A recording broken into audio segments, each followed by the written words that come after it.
పిల్లలు ఎలా ఉన్నారు? బాగున్నారా? మనం ఈరోజు 4వ తరగతిలో 4వ పాఠమైనటువంటి సమయస్ఫూర్తి అనేటువంటి పాఠం. ఇది ఒక గేయం అన్నమాట. ఈ పాఠ్యాంశం గురించి మనం ఈరోజు తెలుసుకుందాం. ఈ సమయస్ఫూర్తి అనేటువంటి పాఠ్యాంశం ఇది ఒక గేయ రూపంలో ఉండబడింది అన్నమాట. సమయస్ఫూర్తి అంటే ఏమిటి? సమయస్ఫూర్తి సమయానికి అనుగుణంగా ప్రవర్తించడాన్ని సమయస్ఫూర్తి అని అంటారు. ఇప్పుడు ఒక సిచ్యువేషన్ జరుగుతూ ఒక విషయం గురించి చర్చించుకుంటున్నప్పుడు అక్కడ అసందర్భంగా మనం ఏదైనా వ్యతిరేకంగా ఏదైనా ఒకటి మాట్లాడితే మనల్ని చూసి అందరూ ఆశ్చర్యంగా చూడమో లేదంటే నవ్వుకోవడమో ఏదో చేస్తారు. కానీ మనకి వ్యతిరేకంగా ఉన్నటువంటి ఒక విషయం గురించి కూడా మనకు అనుకూలంగా మలుచుకొని మాట్లాడడాన్నే సమయస్ఫూర్తి అంటారు. సమయానికి అనుగుణంగా మనది ఒకవేళ తప్పైనా కూడా దాన్ని కవర్ చేసుకుంటూ ఆ సమయానికి తగ్గట్టుగా సమయానికి అనుకూలంగా మనం మాట్లాడడాన్ని, మనం ప్రవర్తించడాన్ని, ఆ సమయానికి తగినట్లు మనం ప్రవర్తించే విధానాన్ని, మనం మాట్లాడే విధానాన్ని సమయస్ఫూర్తి అని అంటారు. ఇక్కడ సమయస్ఫూర్తిలో ఒక కాకి నక్క భావం నుంచి కాకి ఎలా తనని కాపాడుకుంది, నక్క జిత్తులు మారిన నక్క దగ్గర నుంచి తెలివితేటలతో సమయస్ఫూర్తి ఉపయోగించి నక్క చేసేటువంటి మోసాన్ని తెలుసుకొని ఎట్లా సమయస్ఫూర్తితోటి బయటపడింది అనేటువంటి అంశం గురించి మనం ఈరోజు తెలుసుకుందాం.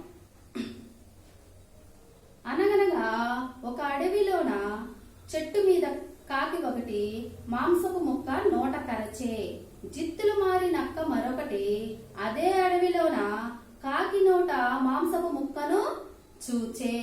ఇక్కడ ఏమని చెప్తున్నారంటే ఈ గేయంలో, అనగనగా ఒక అడవిలో ఎవరున్నారంట, ఒక చెట్టు మీద ఒక కాకి తన నోట మాంసపు ముక్కని కరుచుకొని ఉందంట. కరుచుకోవడం, కరిచే,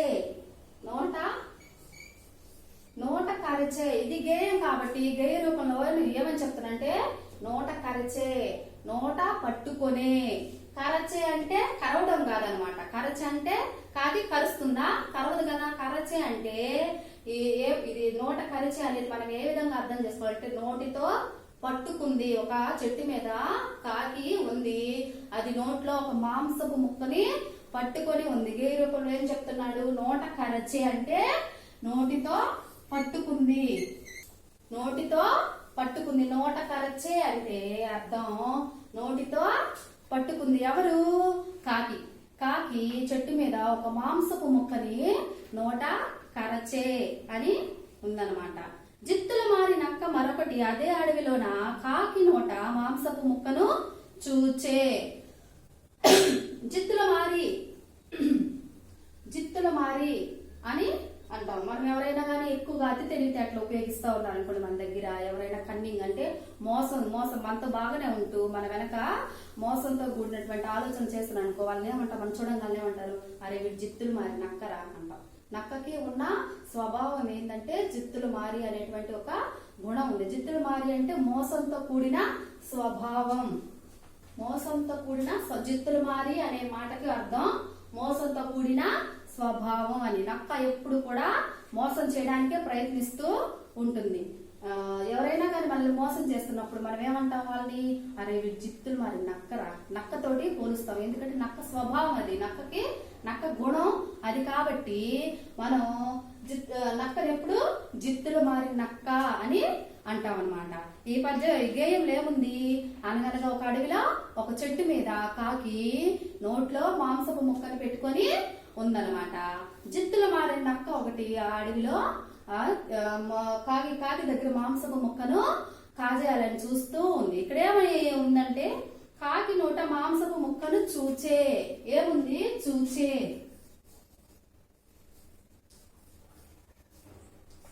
ఇక్కడ చూచే అనే మాటని మనం ఏ విధంగా అర్థం చేసుకోవాలంటే చూచెను,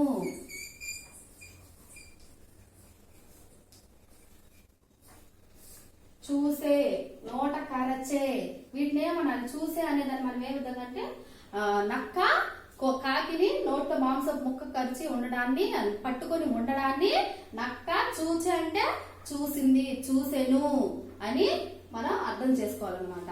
తర్వాత ఏం జరిగిందంటే కాకి నోట మాంసపు ముక్కను నక్క తెలివిగా కాజేయాలని చూసే అంటే మనం ఏం అర్థం చేసుకోవాలి? చూసాను. కాకి నోట్లో మాంసపు ముక్క ఉందని నక్క చూసింది కదా. ఏం చేసిందంటే ఆ మాంసపు ముక్క ఉండటాన్ని చూసి ఏం చేసింది? నక్క తెలివిగా దాన్ని కాజేయాలని ఆలోచిస్తూ ఉందన్నమాట. వెంటనే నక్క కాకి బావను కాకి బావా నా కోసం ఒక పాట పాడమనే పాట ఏం చేసిందంట? పాడమనిందంట.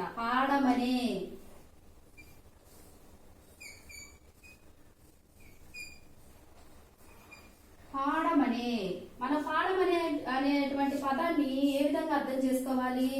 పాడమనేను.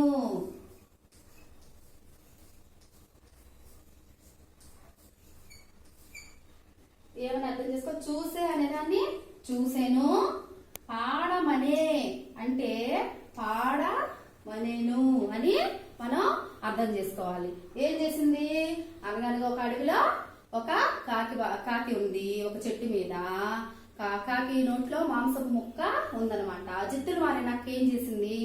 కాకి నోట్లో మాంసపు ముక్క ఉండడాన్ని చూసిందనమాట. చూసి ఆ మాంసపు ముక్కని ఎలాగైనా కాజేయాలని చెప్పేసి కాకి దగ్గరికి వెళ్ళి కాకి బావా నువ్వు చాలా చక్కగా పాడతావు, ఒక్క పాట పాడవా అని కాకి బావని నక్క బావ అడుగుతుందన్నమాట. ఎక్కడైనా కాకి బాగా పాడుతుందా? కాకి గొంతు బాగుంటుంది. కాకి ఏం చేస్తుంది? కా కా కా అని అరుస్తుంది. పాటలు బాగా ఏ పక్షి పాడుతుంది? కోకిల పాడుతుంది. కుహు కుహు అని కోకిల పాడుతుంటే ఎలా అంటుందంటే తీయగా. కోకిల ఇంకా పాడితే వినాలేమో అన్నంత తీయగా కోకిల పాడుతుంది. అదే కాకి గొంతు చండాలంగా ఉంటుంది, కానీ పాడుతుంటే ఆ స్వరము బాగోదన్నమాట. కానీ నక్కేం చేస్తుంది? కాకిని పొగుడుతుంది. ఏమని? కాకి బావా ఒక్క పాట పాడవా, నువ్వు పాడితే చాలా బాగుంటుంది, ఒక పాట పాడవా అని నక్క కాకిని అడుగుతూ ఉందన్నమాట. పాడమని అడిగింది. అప్పుడు కాకి ఏం చేసిందో చూద్దాం మనం. తెలివి గల కాకి బావేమో మాంసపు ముక్కను కాలితో పట్టుకొని కావుమని పాడెను. నక్క బావ మాంసపు ముక్కను కాజేయదలిచే. జిత్తులు మారి నక్కేం చేసింది? ఎంతో తెలివిగా కాకి నోట్లో మాంసపు ముక్కు ఉంది కదా, పాట పాడమని మనం అడిగామనుకోండి, పాట పాడటానికి నోరు తెరుస్తుంది. నోరు తెరిచినప్పుడు ఆ మాంసపు ముక్క కింద పడిపోతుంది. అప్పుడు మనం అది తీసుకొని వెళ్ళిపోవచ్చు, చక్కగా మనం తినేయచ్చు అని చెప్పేసి తెలివిగా ఆలోచించాను అనుకొని కాకి బాబుని ఏమంది? ఒక్క పాట పాడవా అని అడిగింది. కాకి బాబు ఏం చేసింది? ఆ నోట్లో ఉన్నటువంటి ఆ మాంసపు ముక్కని తన కాళ్ళు ఇట్లా ఉంటాయి అనమాట, ఇట్లా పెట్టి ఇట్లా కింద ఇట్లా ఉంటాయి అనమాట. మనకు 5 వేళ్ళు ఎలా ఉన్నాయో దానికి కాకి కూడా 3 వేళ్ళు ఇట్లా ఉంటాయి అనమాట. ఇలా ఉన్నప్పుడు ఆ కాళ్ళ మధ్యలో మాంసపు ముక్కను పెట్టుకొని ఆ కాకి ఏం చేసింది? కా కా కా అని పాట పాడటం మొదలు పెట్టింది అనమాట. మొదలు పెట్టగానే నక్క ఏమనుకుంది? అరే పాట పాడమన్నప్పుడు నోరు తెరుస్తుంది, ఆ మాంసపు ముక్క పడితే నేను తీసుకొని వెళ్ళిపోతాం, తిందాం అనుకున్నాను. కానీ కాకి కాళ్ళ మధ్యలో పెట్టుకుంది. ఏం చేయాలబ్బా అని ఆలోచించి మళ్ళీ ఇంకొక కొత్త ఉపాయాన్ని ప్రయోగిస్తుంది అనమాట. ఏమని ప్రయోగిస్తుందో చూద్దామా? వెంటనే కాకి బావ, నా కోసం నువ్వేమో నాట్యం బాగా చేస్తావు, ఒక్కసారి నాట్యం ఆడమని. అంతలోనే కాకి బావ మాంసపు ముక్కను తిరిగి మరలా నోట కరిచి నాట్యమాడే. ఏం చేసింది కాకి? తెలివైంది కదా. జిత్తులు మారి నాకు ఇంకా అతి తెలివిగా ఏం చేసింది? అరే పాడమంటే కాళ్ళ మధ్యలో పెట్టుకుంది, ఈసారి నాట్యం చేయమందాం, ఏం చేస్తుందో చూద్దాము. అప్పుడన్నా కాళ్ళు ఎత్తుతుంది కదా, ఇట్లా ఇట్లా ఎగురుతుంది కదా నాట్యం చేయడానికి. ఆ కాలు ఈ కాలు ఇట్లా పైకి ఇట్లా పైకి అంటుంది.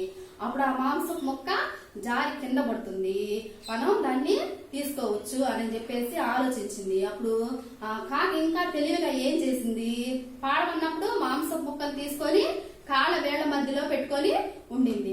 అదే నాట్యం చేయమన్నప్పుడు ఏం చేసింది? తిరిగి మరలా ఆ కాళ్ళ మధ్యలో ఉన్నట్టు ఆ మాంసపు ముక్క తీసుకొని నోట్లో పెట్టుకొని డాన్స్ చేస్తా ఉందన్నమాట. అప్పుడు డాన్స్ చేసినప్పుడు ఆ మాంసపు ముక్క కింద పడదు కదా, అట్లా తిరిగి మరలా ఆ మాంసపు ముక్కని నోట్లో పెట్టుకొని డాన్స్ చేస్తా ఉంది. ఏం చేస్తుంది? ఏం చేయమంది? నాట్యం బాగా చేస్తావు, ఒక్కసారి నాట్యమాడమనే. ఈ పదం నాకు అర్థము. నాట్యమాడమనే అంటే అని చెప్పింది అనే దాన్ని ఏమంటారు? నాట్యమాడమనేను అని మనం అర్థం చేసుకోవాలన్నమాట. మనం అట్లా అర్థం చేసుకోవాలి. రాసేటప్పుడు కూడా ఇక్కడ గే రూపంలో ఉంది కాబట్టి నాట్యమాడమనే, చూసే, పాడే అని ఉంటది. దానికి ఇప్పుడు మనం ఏం రాయాలంటే నాట్యమాడమనే దాన్ని నాట్యమాడమనెను.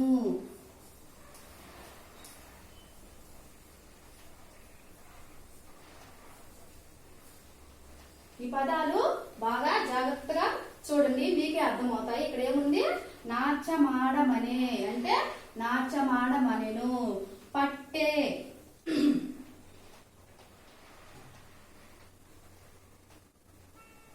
పట్టుకొనే,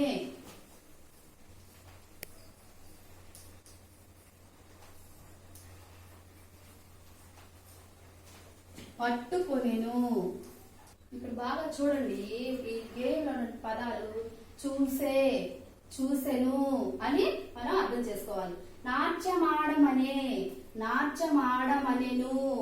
పట్టుకొనే, పట్టుకొనెను. నాట్యమాడే, నాట్యమాడెను. పాడమనే, పాట పాడమనే, పాట పాడమనేను. పాడమనే అంటే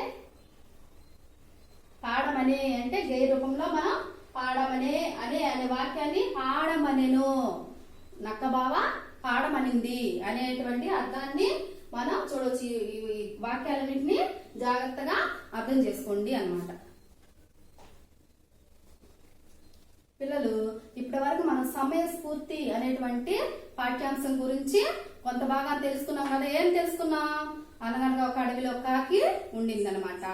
ఆ కాకి ఎక్కడి నుంచో ఒక మాంసపు ముక్కను తెచ్చుకొని ఒక చెట్టు కొమ్మ మీద ఉందనమాట. చెట్టు కొమ్మ మీద ఉన్నప్పుడు ఒక జిత్తులు మారిన నక్క ఏం చేసింది, ఆ మాంసపు ముక్కను కాజేయాలని చెప్పేసి ఎంతో తెలివిగా ఆలోచించి కాకి బావ దగ్గరకు వచ్చి, కాకి బావ ఒక పాట పాడవా అని అడిగింది.